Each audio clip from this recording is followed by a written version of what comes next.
예, 지금부터는 뭐 국채라든지 달러라든지 또 부동산 같은 주식 외에 기타 자산 투자 문제를 한번 짚어보겠는데요. 최근에 보면은 국채 투자하는 개인들이 제법 늘었다 이런 뉴스들이 있지 않습니까? 네. 국채 투자하는 이유가 뭔가요? 금리가 높아서. 그런가요? 예, 그래서 뭐 조금 채권에 대해서 이제 이해를 필요로 하는 게 세금을 발행되는 이자에 붙여요, 그죠? 네. 근데 옛날에 발행된 채권이 100원에 발행됐는데, 이건 이제 비유입니다. 100원에 발행됐는데 연 1원의 이자를 줬다. 네, 1%죠. 예. 그럼 세금도 굉장히 적겠죠. 네. 그렇지 않습니까? 그래서 여러 가지 세금 다 합쳐서 16.5%밖에 안 내거든요. 네. 그러면 굉장히 세금이 적겠죠. 근데 새로 발행된 채권이 100원에 4원의 이자를 주는 채권이 발행이 됐어요. 자, 그럼 어떻게 될까요? 100원에 1원 주는 채권은 가격이 폭락하겠죠. 그렇겠죠. 매력이 없죠. 네. 왜냐하면 1원 이자를 주는데 지금 새로 발행된 건 4원이에요. 예. 그러면 가격이 4분의 1 조금까지는 아니어도 상당히 많이 빠졌을 거예요. 싸겠죠. 예, 그 채권이 인기가 있습니다. 그 채권은 가격은 많이 빠졌으니까 이제 시장 이자율을 맞춰주겠죠, 그죠? 그런데다가 세금은 또 적어요. 근데 우리가 지금 금리가 시장 금리가 움직이지 않습니까? 맞습니다. 내가 이제 새로 살 때 그때는 표면 금리고 기존에 세금 물리는 그 발행 금리는 정해져 있다 이런 뜻인가요? 그렇죠, 맞습니다. 그래서 발행 금리는 정해졌는데 비유입니다, 여러분. 오해하시면 안 되고요. 비유인데 이제 1%에 발행됐던 채권이 대부분 언제 발행됐냐면 2020년에 발행됐죠. 네. 2020년에 발행된 채권이 100원에 1원에 발행됐는데 그게 비유입니다. 30원이 됐다. 예. 그럴 수 있겠죠. 그럼 어떻게 됩니까? 이자가 3.3%죠. 예. 예, 그죠? 예, 그리고 이 채권은 또 세금도 적어요. 예. 동일한 채권을 보유한 데 따르는 세금도 적으면 이 정도 가격에서도 투자자들이 좋아하면서 사겠죠. 예, 금리가 올라오면서 채권 값이 떨어지니까 투자 매력이 생겼다. 예, 그런 채권들을 되게 선호하시는데 이제 그런 채권들부터 시작해서 이제 아무튼 예전에 비해서 1% 주던 때에 비해서 3, 4%까지 채권 금리들이 올라가서 반대로 채권 가격은 떨어져서 싸 보이는 매력도 있는 것 같아요. 한마디로 이자는 높아지고 그렇죠. 가격은 떨어지고 매력이 생긴 거죠. 생겼다. 투자 매력이. 그렇습니다. 근데 국채 투자를 이제 노후 안전자산이다 이런 시각에서 투자하는 경우도 많다는데 사실은 그 장기적으로 들고 있을 때 국채 투자 수익률이 그 정도로 어떤 노후 안전자산이 될 만한 정도로 보장이 됩니까? 안 되죠. 우리나라 금리 3% 후반인데 그거에다가 이자 아까 이야기한 16.5% 떼고 나면 3% 초중반인데 그걸로 노후 설계가 되는 분들은 우리나라 한국 사회 1%죠. 그런데 왜 투자가 점점 늘어날까요? 이제 두 가지 이유가 있겠죠. 하나는 뭐 가장 대표적인 이유는 주식에 지친, 또 부동산에 지친, 부동산도 변동성이 엄청나죠. 그래서 나는 안전한 게 좋아. 좀 투자 성향의 변화. 이게 이제 첫 번째 거고 이제 두 번째는 내년에 금리 인하 있지 않겠냐. 그래서 내년에 발행된 채권 금리가 예를 들어서 2%다. 그리고 내가 산 건 4%다. 자, 그럼 100원에 4원, 100원에 2원이면 200원 돼야 가격이 금리가 비슷해지는 거잖아요. 그래서 채권 가격의 상승에 베팅하시는 분도 적지 않아 있는 것 같아요. 즉 내년 정부 정책 금리 인하에 베팅하면 채권 사는 것도 나쁜 선택은 아닐 수 있죠. 그러니까 내년에는 이제 미국도 그렇고 국내도 그렇고 금리가 이제 떨어질 테니까 즉 채권의 가격이 올라갈 거니까 그걸 감안해서 미리 이제 투자한다는 측면에서 좀 그렇게 투자하시는 분이 더 많은 것 같아요. 그래요? 그러니까 아까 가격이 싸서 라는 그런 의미인 거죠. 그러니까 가격의 어떤 차액을 노리는 투자에 들어간다. 그러니까 매매 차익을 노린 투자도 꽤 있으신 것 같습니다. 어떻게 보면 국채도 뭐 종류가 여러 가지인데 좀 우리 대표님이 추천할 만하다. 좀 이 정도면 괜찮다 싶은 국채 투자가 있다면 어떤 식으로 해야 좋습니까? 뭐 10년 만기 국채 선물에 투자하는 게 제일 편한 것 같습니다. 우리나라에 그 국채가 여러 종류가 있는데 그 중에서도 가장 대표적이고 발행 물량이 많은 국채를 10년짜리 국채가 있습니다. 그 10년짜리 국채를 이제 선물로 거래를 할 수 있거든요. 국채 가격이 오른다 내린다로 거래하는 시장이 있죠. 그 시장에 있는 가격을 연동해서 그걸 ETF로 만든 상품이 있습니다. 그래서 국채 선물 10년 ETF가 있습니다. 이 상품 같은 경우를 제가 제일 추천드리는 이유는 두 가지 이유인데요. 첫 번째는 당연히 이자는 이자대로 다 받을 수 있으니까 이자 소득도 나쁘지 않은 데다가 만기가 너무 길면 아까도 말씀드린 것처럼 금리 시장 금리 움직일 때마다 채권 가격이 아까 막 2배 오르고 반토막 나는 거 봤잖아요. 예. 네, 그런 거에 비해서 10년은 좀 참을 수 있는 만기잖아요. 그래서 그러니까 뭐 30년 이런 것보다는 훨씬 낫다. 예. 저는 요새 30년 투자하시는 분을 되게 많이 봤는데 저도 무서워서 못하는 걸 왜 하시는지 모르겠다. 예. 10년이 적절해 보이신다. 예, 왜냐하면 금리도 높고. 네. 사실 30년 금리나 10년 금리나 같거든요. 네. 그러면 뭐 금리도 같은데 뭐 장기 보유한다고 더 금리를 더 주는 것도 아닌데. 예. 변동성의 위험은 굉장히 크니까 저라면 10년 국채 선물 상품을 사고 싶습니다. 지금 그렇게 상장된 상품 종류가 몇 개나 여러 가지 되죠? 있죠. 그래서 우리나라를 대표하는 운용사들, 뭐 예를 들어서 삼성이나 미래, 그리고 KB 등등 다 있는 걸로 알고 있습니다. 네. 선물을 말을 추천하셨는데 10년 만기 국채 현물은 어떻습니까? 그것도 그런 상품도 있습니다. 있는데 이제 성향이죠. 네. 그 분기에 한 번씩 나 배당 받고 싶어. 분배금이라고 하는데 ETF는 그 현금을 좋아하시는 분은 그거 해도 됩니다. 네. 다만 이제 국채 선물이 편한 이유는 가격에 단호가 있어요. 배당을 받아서 다시 투자를 해주기 때문에 자동으로 투자하니까 좀 뭐랄까요, 번거로운 맛도 없고 또 더 나가서 우리나라를 대표하는 가장 대표적인 최근에 발행된 그 가장 유통물이라고 하는데요. 지표물 뭐 그런 것들을 가지고 계속 이 투자를 해주기 때문에 시장을 가장 잘 따라가는 그런 상품이라 추천을 한 거지 꼭 이게 낫다 절대적으로 저게 낫다라고 말할 수는 없죠. 지금 10년 국채 선물 ETF 연 수익률이 그러면 요새는 안 좋죠. 올해는 안 좋고요. 근데 이제 지난 20년 정도를 저희들이 이제 추적을 해보면 연 한 6%, 5%는 계속 나왔던 상품인데 최근에는 그 성과가 안 좋죠. 그래서 지금 과거에 수익률이 그렇게 장기 수익률이 좋았는데 이제 요새 수익률이 마이너스 났으니까 작년은 마이너스고 올해도 뭐 별로 그렇게 수익이 안 좋으니까 상반기 좀 좋았다가 요새 깨먹고 있어요. 그래서 아예 장기 평균 수익에 회귀하지 않겠냐 이렇게 믿으시니까 채권을 사는 거잖아요. 매매를 원하시는 분은 그런 분들에게는 국채 선물 매수를 원하는 거고요. 그렇다면 지금 10년 국채 선물을 사는 사람들은 이제 기대 수익이 한 상당히 높겠죠. 5, 6 정도 이상을 기대한다는 거지 않습니까? 예전에 쿠폰 금리 이상. 평균을 보면 그렇다면 예금 금리보다 더 높게 보는 것이고 뭐 주식보다는 훨씬 더 안전하니까 그런 측면에서 이 상품의 약간 뭐 매력이랄까. 그렇습니다. 투자 중위험 중수익이죠. 그렇겠네요. 손실이 나더라도 뭐 몇십 프로 안 나거든요. 그냥 뭐 작년도 굉장히 안 좋았다 그래도 한 10% 정도 손실로 끝났고 그러면서 또 수익이 나더라도 뭐 맥스로 해도 한 10% 아니겠습니까? 그죠? 그러면서 역사적인 평균 수익률은 한 6에서 8. 저금리 시대가 만약 찾아오면 그보다 더 낮은 수익이겠지만 그 사이라고 본 분들에게 이제 은행 예금보다는 좀 더 높지만 리스크는 약간 지는 이런 스타일의 분들에게 국채 선물 상품을 추천하는 거죠. 알겠습니다. 우리 대표님은 달러 자산에 대한 투자도 많이 강조를 하시는데 많이 들고 있습니다. 지금 원달러 환율이 꽤 많이 높아졌지 않습니까? 이런 상황에서도 유효한 투자법이라고 볼 수 있습니까? 지금은 저는 팔고 있습니다.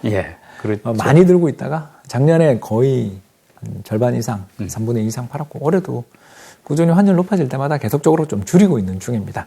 환율을 줄이는 뭐 달러를 파는 이유는 달러가 매력이 없어서가 아니라 환차익이 많이 났기 때문에 환차익이 많이 났을 때는 이제 고평가된 달러 자산을 좀 팔고 저평가된 원화 자산을 사자는 차원이지 환율이 이제 떨어집니다 하는 건 몰라요. 어떻게 합니까 그거를. 그냥 우리는 절대 레벨 1,300원 이상에서 97년 외환위기 이후에 몇 년 안 있었거든요. 아니면 뭐 내년까지 보면 환율 다시 1,200원대 되지 않겠냐. 이렇게 생각하면 뭐 환율 떨어지면 물가 떨어질 거고. 왜냐하면 수입 물가가 하락하니까. 그러면 우리나라 정책 당국들도 태도가 좀 달라지지 않을까라고 우리는 기대하잖아요. 그런 기대를 보면 그래도 금리 인하할 때는 한국 자산이 좋지. 이렇게 생각하면서 달러를 좀 팔자는 그런 의미로 받아주시면 좋겠고요. 지금 뭐 어쨌든 원달러 환율이 이제 1,330원, 40원으로 약간 높아진 이런 상황에서 어떤 달러를 어떻게 적절하게 이제 저축하는 방법이 있을 수 있는데 뭐 추천할 만한 방법이 어떤 게 있습니까? 거액자산가는 외화예금이 제일 낫고요. 거액자산가들에게 외화예금을 추천하는 이유는 환율 변동에 따른 세금이 없습니다. 예를 들어서 제가 10만 불을 환율 1,000원에 샀다. 1억까지 1억으로 딱 살 수 있잖아요. 그런데 지금 사면 1억 3천이 필요하잖아요. 네. 이해되시죠? 그러면 예전에 1억에 산 사람은 3천만 원 벌었는데 세금 없어요. 예. 그렇기 때문에 고액자산가들은 금융종합과세라는 세금들이 있기 때문에 항상 세금에 민감하시니까 그분들은 이자 얼마 버냐에 대해서는 관심 별로 없으세요. 네. 그런 분들은 외화예금. 예. 그게 제일 편합니다. 예. 그리고 그런 거에 신경 안 써도 되는 분들. 그러니까 연 이자랑 또는 배당금 소득이 2천만 원 근처도 안 간다. 네. 나는 수익을 극대화하는 게 중요해. 이렇게 생각하시는 분들은 SOFR이라는 상품이 있습니다. 저희들이 이제 소파라고 부르는 상품인데요. 네. 별거 아닙니다. 외화예금을 ETF로 상장시킨 겁니다. 똑같아요. 그러니까 매매 비용이 적겠죠. 그렇겠네요. 이것도 역시 우리나라를 대표하는 삼성자산이나 또는 미래 그리고 한투도 갖고 계시고요. 그리고 키움자산도 갖고 계시고 그렇습니다. 그래서 우리나라를 대표하는 운용사들 중에 네. 4곳, 5곳 이상이 SOFR 상품을 갖고 있으니까 거래량 많은 걸로. 네. ETF 고를 때는요. 수수료와 거래량 네. 이 두 가지로 거리시면 됩니다.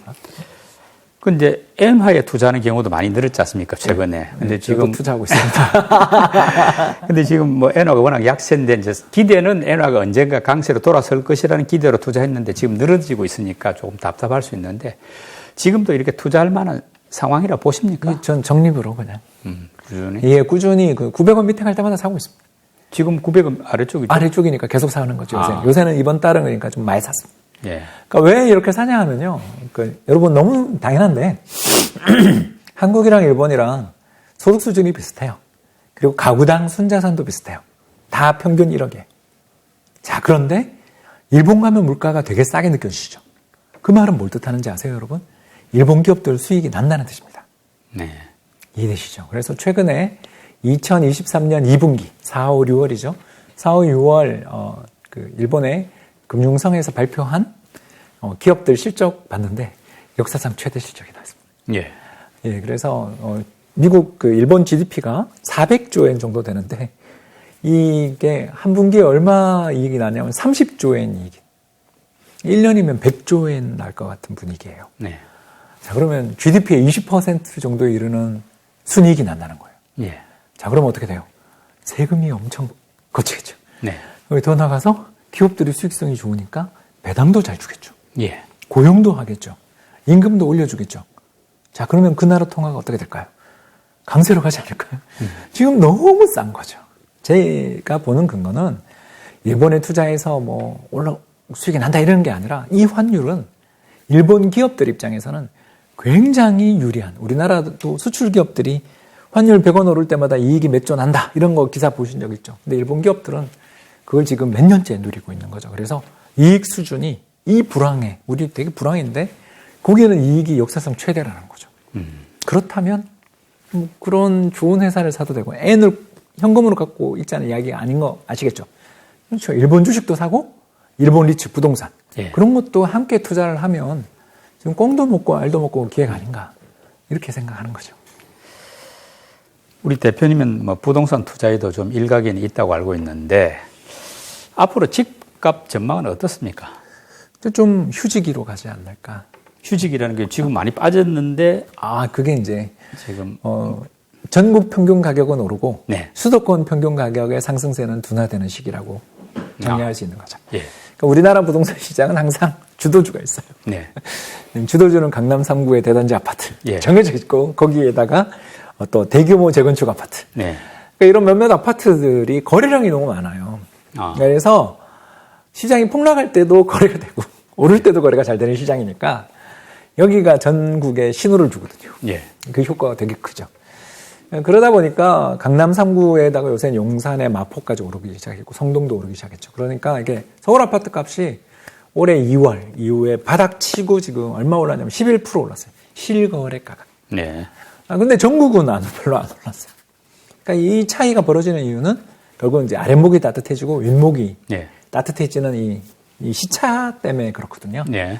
그런 의미에서 서울 부동산 가격은 이제 좀 상승 탄력이 저는 둔화된다. 네. 그러나 전국 가격은 좀 이제 윗목까지 따뜻해지니까 일종의 순환매 비슷하게. 순환매가 올해는 하반기에서 내년 봄 이사철까지 6개월 정도는 순환매다. 그러니까 서울을 제외한 수도권을 제외한 나머지 지역이 더 오를 수 있다. 오를 수 있다. 이제 예. 갭을 맞춘다고 저희들이 네, 표현하는 건데. 키 맞추기 한다. 키 맞추기. 예. 예. 저희들은 갭이라고 그러고요.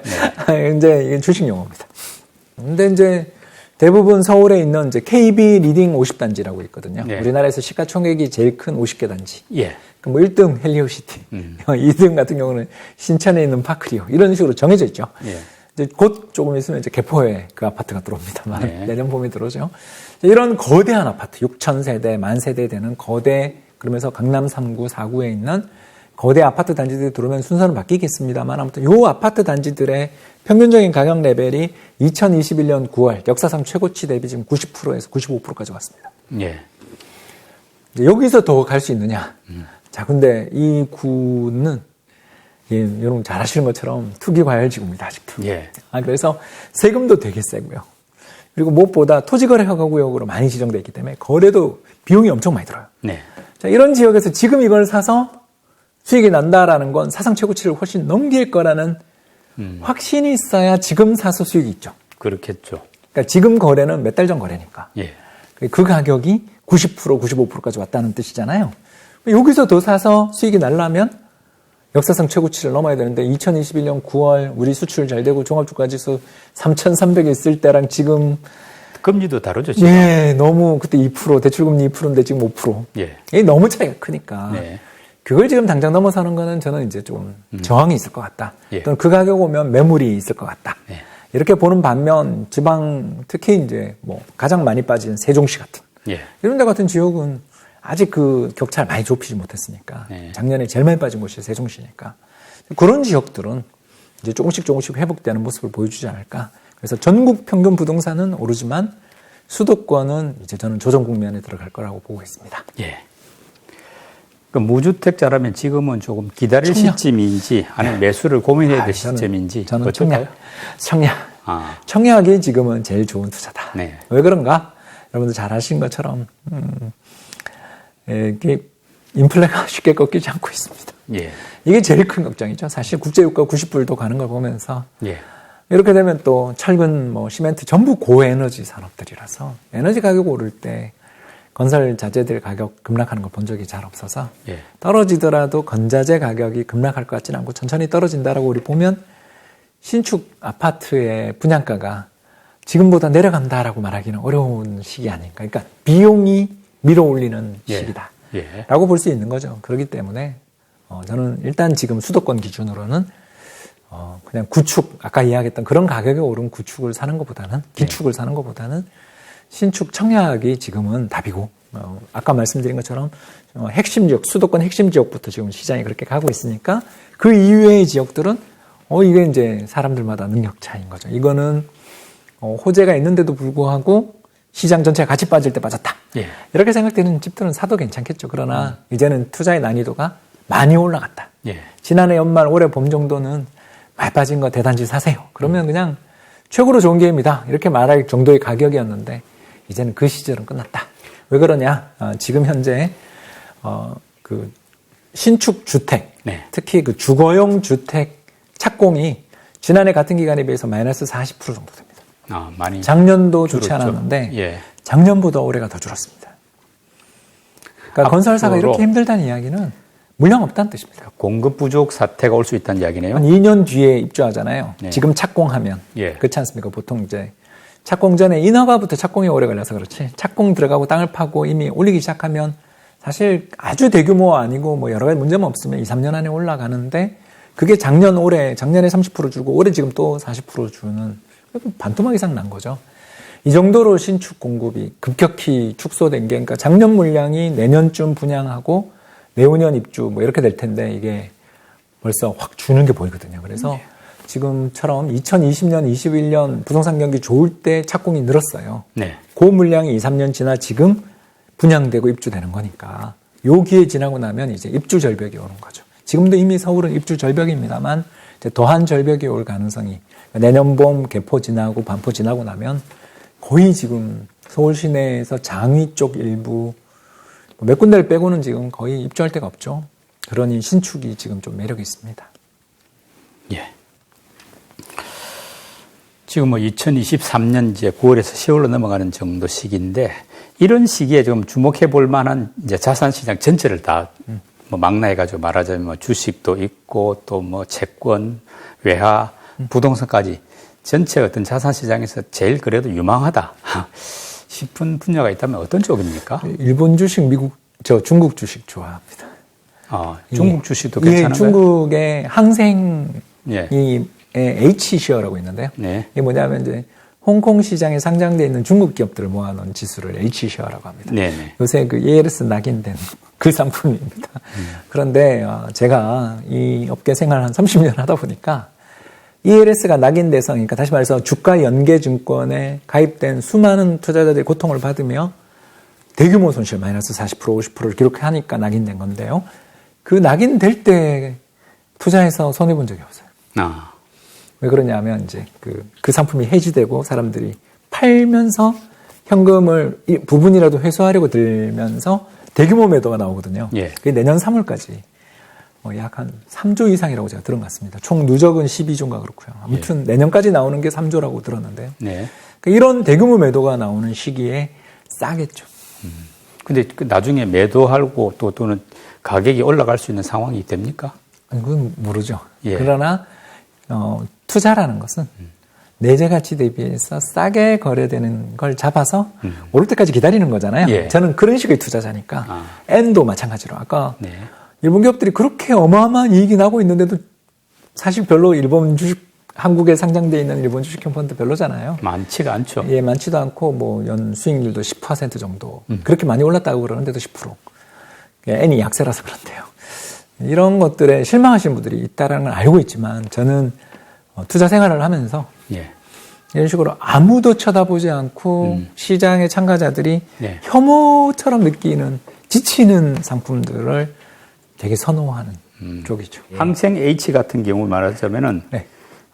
한국 사람도 마음대로 투자할 수 있습니다. 우리나라에 상장도 돼 있고요. 네. 항생 뭐 차이나테크 이런 것들을 사면 똑같습니다, 거의.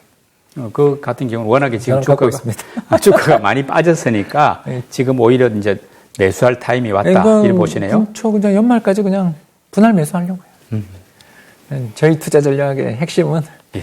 시장의 참가자들이 아무도 안 쳐다볼 때 사는 거죠. 지금 우리 대표님은 미국보다는 중국이나 일본으로 보라 이런 뜻이네요. 아시아 쪽에서 우리도 저평가됐지만 우리보다 더 저평가된 나라가 둘이나 있다. 예. 그러니까 아시아가 힘든 시기죠. 예. 배당주와 국채, 부동산 등 자산시장 전반에 대한 우리 홍춘욱 대표님의 해박한 설명을 들어봤습니다. 본인의 어떤 투자 성향이나 관심에 따라서 아주 유용한 정보가 될 수 있을 것 같습니다. 오늘도 홍춘욱 대표님 수고 많이 하셨습니다. 감사합니다. 감사합니다.